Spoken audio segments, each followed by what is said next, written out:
Noriu atsiprašyti visų sekėjų, kad buvau dingęs, buvo sunkus etapas. Šiuo metu veža prieš mano prievartą į ligoninę, tiesiog pranešu.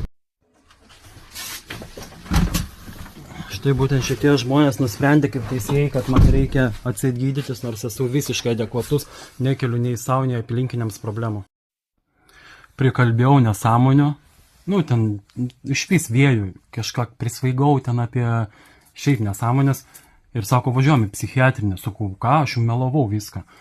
Ir gaunas taip, kad atvežė per prievartą visiškai už mano melą jiems. Atvežė pas psichiatrus, pradėjo rinkti žmonės.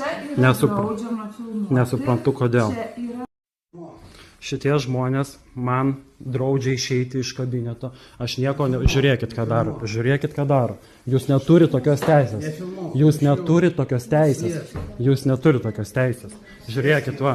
Jūs neturite tokios teisės, kiek aš jums aiškinu. Jūs neturite man teisės įrodinėti.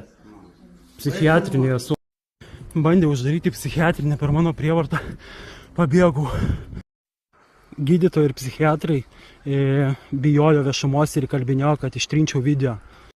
Aš kiek žinau, kad taip jie galėtų elgtis, aš turiu savo arba aplinkiniams kelti pavojų.